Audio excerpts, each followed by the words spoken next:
अस्सलामु अलैकुम वरहमतुल्लाहि वबरकातुहू। हमारे बहुत से भाई ये मालूम करते हैं कि जो ज़कात देते हैं, जो साहिब निसाब होते हैं, कि जी हमने किसी को उधार पर पैसे दे रखे हैं, क्या हम उन पर ज़कात की नियत कर सकते हैं। तो इसके मुतालिक बहुत सारे हमारे भाई सवाल करते रहते हैं। कमेंट के ज़रिए से भी कई ने ये मालूम किया है कि हमने किसी को कुछ पैसे उधार दे रखे हैं और क्या हम उन पर अब ज़कात की नियत कर लें। तो मैं बता दूं कि जिसको आपने कर्ज़ दे रखा है, उस वक्त जब आपने नियत की थी तो कर्ज़ देने की नियत थी, आपकी ज़कात की नियत नहीं थी। और जिस चीज़ की हम इबादत करते हैं, मसलन हम नमाज़ पढ़ रहे हैं या रोज़ा रख रहे हैं, तो नियत का एतबार होता है। नियत जब की जाएगी तभी तो वो इबादत है। और बग़ैर नियत के आपको ये नहीं मालूम कि मैं क्या कर रहा हूँ, कौन सी नमाज़ पढ़ रहा हूँ, तो बग़ैर नियत का तो कोई एतबार ही नहीं। नियत का एतबार होता है और नियत की जाती है इबादत करने से पहले। तो चुनांचे बाद में नहीं कि मैंने नमाज़ पढ़ ली ज़ोहर की और मैं बाद में मैंने नमाज़ पढ़ी है असर की और थी वो ज़ोहर की, अब मैं नियत बाद में कर रहा हूँ, ओहो ये तो जो है ज़ोहर की नमाज़ थी। तो ऐसा नहीं होता। नियत पहले की जाती है और पहले ही नियत का एतबार होता है, बाद में नियत का एतबार नहीं होता। तो अगर आपने किसी को पैसे उधार दे रखे हैं, तो अगर आप बाद में नियत करते हैं तो बाद की नियत का कोई एतबार नहीं होगा, आपको नियत पहले करनी है।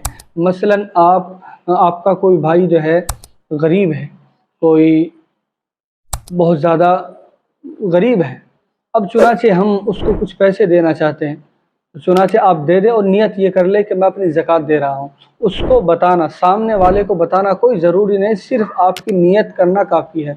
आप नियत कर ले तो नियत करने से आपकी ज़कात अदा हो जाएगी। लेकिन जो आपने कर्ज़ दिया है, उस कर्ज़ की अगर आप नियत कर रहे हैं ज़कात की, तो ये नियत ना नियत का एतबार होगा और ना आपकी ज़कात अदा होगी।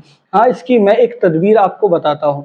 इसकी एक तदबीर तो हो सकती है, एक शक्ल तो ये हो सकती है कि आप इसके लिए ऐसा कर लें कि आप उसको, मसलन आपके किसी पर जो है 5,000 रुपये हैं, आपने उसे कर्ज दे रखे थे, अब आप उसको जो है ज़कात की नियत करना चाहते हैं, तो चुनांचे देने के बाद तो नियत नहीं कर सकते।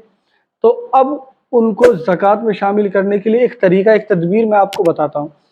आप उसके लिए तदबीर इख्तियार कर लें कि आप उसको 5,000 रुपये ज़कात के दे दें। आपने वो 5,000 रुपये, अब जो कर्ज़ के उनको छोड़ दो, आप जो पैसे अब फ़िलहाल आपने 5,000 रुपये इनको ज़कात के दे दिए, और ज़कात के देने के बाद फिर आप कुछ देर या 1-2 दिन के बाद इसके पास गए कि भाई मेरा कर्ज़ भी था आप पर, आप मेरा कर्ज़ दे दें। तो चुनांचे वो शख्स अगर खुशी से अपनी मर्ज़ी से, कोई ज़बरदस्ती ज़ोर वाला मामला नहीं होना चाहिए कि ज़बरदस्ती से हम ये काम कर रहे हैं, ये तरकीबें अपना रहे हैं और उसके ऊपर दबाव डाल रहे हैं, दबाव का कोई मसला नहीं होना चाहिए। ये अगर वो अपनी राज़ी से फिर उन पैसों को आपको दे देता है, वो ज़कात आपने उसको दी तो वो मालिक बन गया उनका, वो हर तरीके से मालिक है, वो उन पैसों को आपको दे देता है 5,000 रुपयों को। तो ये पैसे आपके पास आ गए, और जो आपने अब पैसे दिए हैं वो ज़कात उन पर चली गई, और ये समझ लीजिए कि जो पहले पैसे थे वो पहले पैसे आपके पास आ गए और ये पैसे इनके पास चले गए, ज़कात भी चली गई, आपके पैसे भी आ गए और आपका जो कर्ज़ था वो हर तरीके से मुकम्मल हो गया। तो ये तो एक तरकीब है, मुझे उम्मीद है कि ये तरकीब समझ में आ गई होगी। मैं दोबारा समझाता हूँ।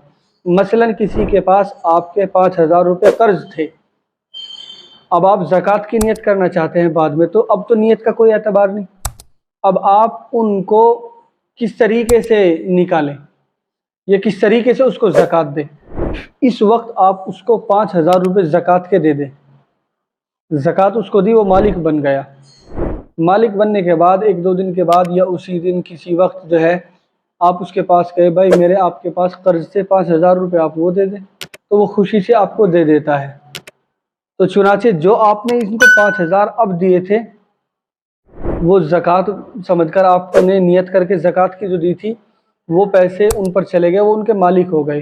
तो समझो कर्ज़ के पैसे आपको इसने लौटा दिए और आपकी ज़कात भी अदा हो गई। तो एक तरकीब ये है, और दूसरी तरकीब ये है, इससे भी आसान है अगर आप इसको अपनाएं।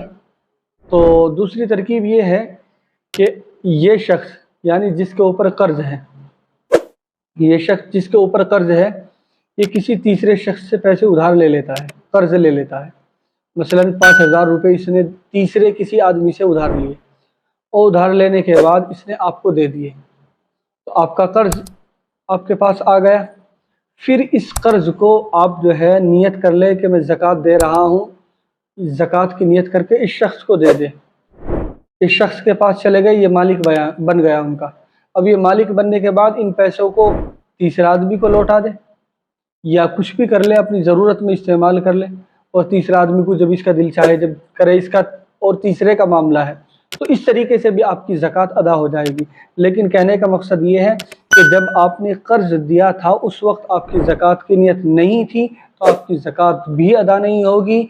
आप उस पैसे को किसी भी तरह लेकर तब आप देंगे, ज़कात की नियत करके देंगे, तब आपकी ज़कात अदा होगी। बाद में आप नियत नहीं कर सकते। मुझे उम्मीद है कि ये ज़कात का अहम मसला समझ में आ गया होगा। आप हमारी इस क्लिप को ज़रूर शेयर कीजिए।